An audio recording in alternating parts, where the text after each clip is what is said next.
Hey there, this is Todd Evangelist, and I work with the Imperial County Office of Education, specifically with the Strong Workforce Program, which has a high school component and it also has a middle school component. Today, this is episode 3 in an ongoing distance learning series designed specifically for middle school students and their families. All right, what I'd like to do as we begin this video for today is share my screen with a quick PowerPoint to kind of lead us through our goals for today. By the way, as I'm sharing my screen here with everybody, the focus of today's presentation is on interests and occupations. If you remember in episode 1 and a little bit in episode 2 of this distance learning video series, we talked about having career awareness and exploration based upon a student's actual interests and things that make them excited about a potential career that they would choose in the future. So today we're going to try and put those together and match your interests with occupations that are aligned with those interests. So essentially that's where we're heading today. And you'll see what we're going to do is jump into this. By the way, I have referenced down there that this is coming from a book that was distributed to middle schools here in Imperial County. Hopefully, as a student, you picked this up before the end of school this particular year, or before school let out early this year, and so you can follow along with us. You'll note that some of the things we're going to be talking about today are on pages 124 through 125 of your Building a Bridge to Your Future workbook. Now, if you don't have it, don't worry about it. You'll still be able to participate in this quick activity, but that's essentially where it's coming from. Today, here's at the very end, here's what I'm going to ask you to do is once we review your interests and match those with potential occupations, I want you to think about your top 3 careers, top 3 occupations that you like. And that could be right now as well. You can change it in the future, but this isn't top 3 occupations that this program will place for you. It'll give you a whole bunch of options, but we want you to choose your top 3. And once again, knowing that you can change them at any point. If you remember, just to kind of take a quick step back, what we're trying to attempt with some of this distance learning series is give you some online resources that you can do at your convenience, whether it happens to be right now or maybe next year or in the years to come. All these resources will continue to exist, and they're all very helpful when it comes to students doing some career exploration and maybe just some self-awareness on what type of careers they would be interested in.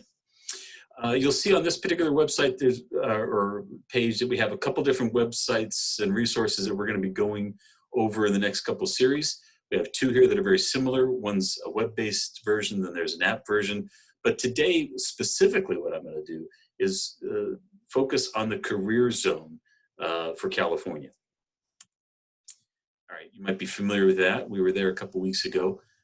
If you haven't, it'd be a good idea to get onto a computer while you're watching this and go to California Career Zone, or maybe you can do that after we're done with the video. All right. I'm going to switch to do that link online myself. So let me stop sharing my PowerPoint and hop over to sharing my computer screen for a web page. All right. If you go to California or CA, careerzone.org, this is where you'll land at. Now, you do not have to have an account to do this, but you can register for one totally free, and it doesn't have any junk mail associated with it. You'll get a confirmation email that you've registered, but all you have to have is just an email address and a name and linking to a particular school here in Imperial County. Now, I recommend that you sign in. The reason that it's important to sign in is twofold. It may be that your teacher from your middle school is actually making you aware of this and requiring that you submit career activity, career development, or career awareness activities similar to building a bridge to your future exercises.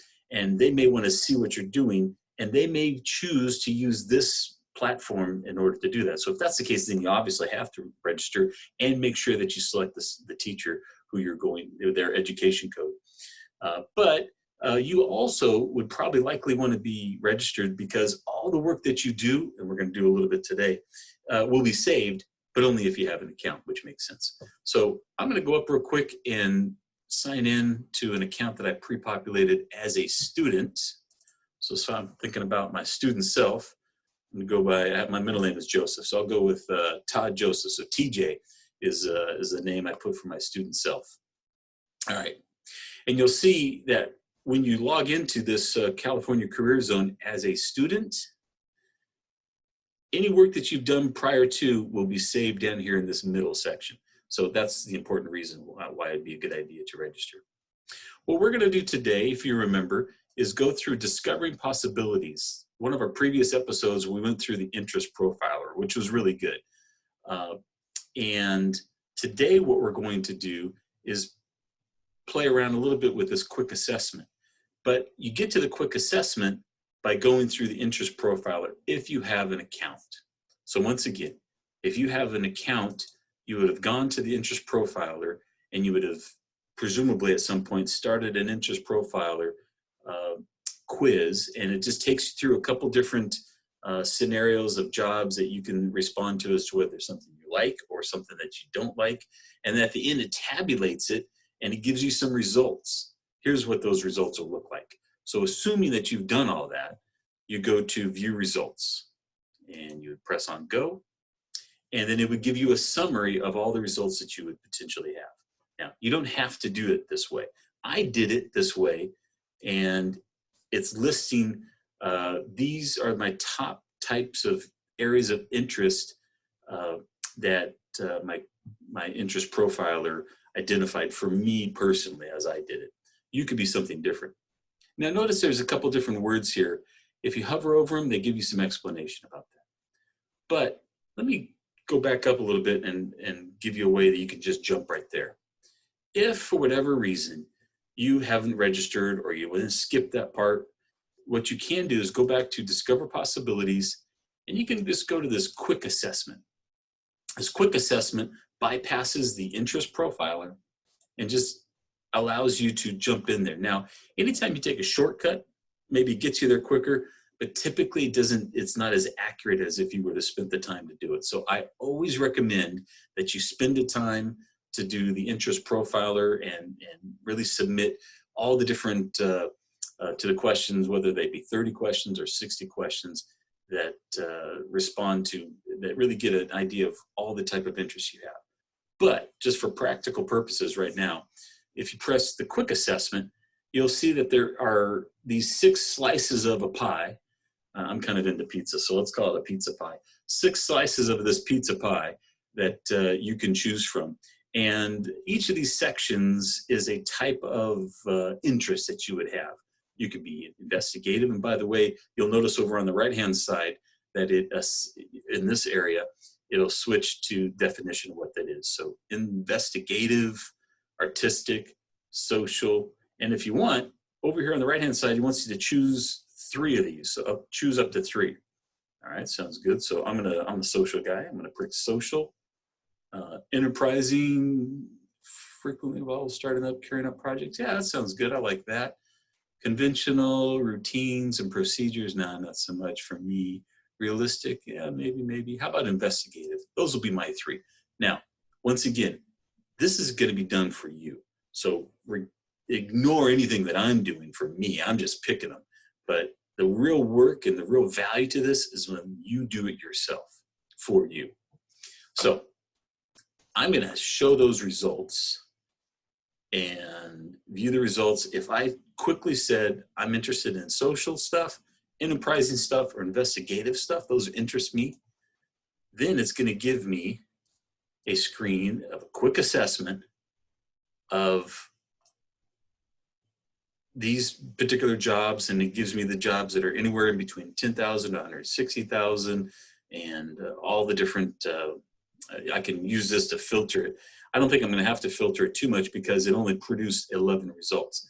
Now, mind you, I just did a quick assessment. So when you do something quick, it only gives you a short amount of jobs. So I'm going to look at this, and it says, and it gives me a list of 11 types of potential occupations that I could find. How about this? Business teachers, post-secondary. Yeah, I guess it wasn't too bad because that's actually what I did. All right, gives you a little bit about that job, what they do. All right, interesting. Go back a bit.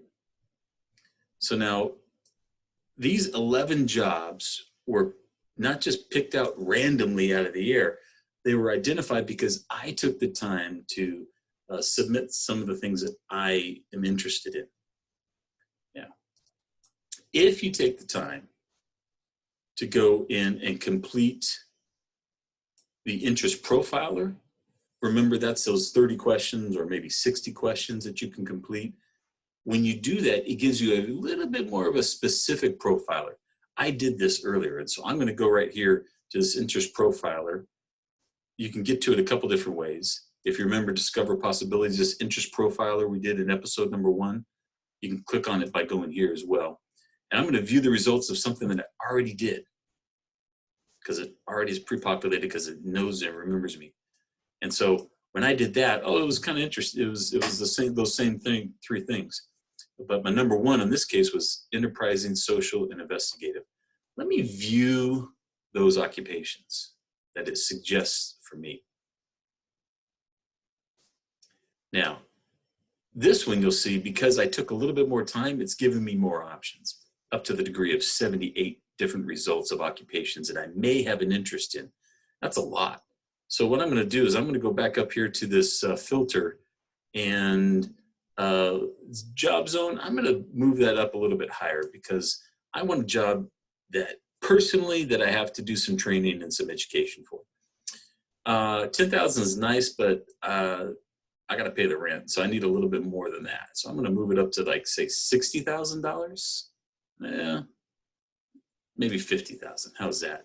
And then I'm going to filter it. So now, if you remember, we have 78 right now, but if I click on filter, given those constraints, it bumps it down to 58, a little bit more manageable. The reality is, if I'm starting out, by the way, my recommendation to you is that you look at something that's a starting out job. So you can say $160,000, but the reality is you can't go jump into a top job. So I'm going to move that down a little bit to be, maybe my dream job would start at between $50,000 to $100,000. And I'm going to filter it down from that. And so now I have 36 jobs, you can see, or suggested occupations. Let me see what those are. Here they are listed. There's presumably 36 different jobs that are listed here. And I can choose and do some investigations on each one of them. Here's what I suggest that you do. What I suggest that you do is that you go in to click on each one of these and find out if this is something that you might be interested in. I'll click the first one. Over on the right-hand side, you'll see that there's a possibility of that preview to have a video. It lists the type of job zone. Job zone essentially is the amount of education it requires. A rating, we don't have that right now. Or a score, how closely it was aligned to your set of interests that you indicated. So I'm going to click on clinical nurse specialists. See what that says. And average salary, 106, nice. And it gives me a little bit of information about the job, what they do, areas of interest, probably why it connected with me, work values, see if that connects to me as well. Here's some of the things that they need to know. Here's all the different things that are important in this particular occupation, things that they need to be able to do. Speak, active listening, active learning, coordination, critical thinking. Okay, I'm jiving with it so far. There's some other similar occupations. What's over here on the right-hand side? I can rate this. So once again, this is where that rating comes in. So I can rate it up or down. Here's some opportunities. Underneath here, these are ways that you can begin to prepare yourself for this particular job. That'll come in a lot later. But I just wanted to give you some opportunities that's where these resources are at. All right. Now, I'm going to go back and look at these jobs now as a whole, that list of, I think it was like 36 of them. Oh, well, it bumped it back up to 78. Okay.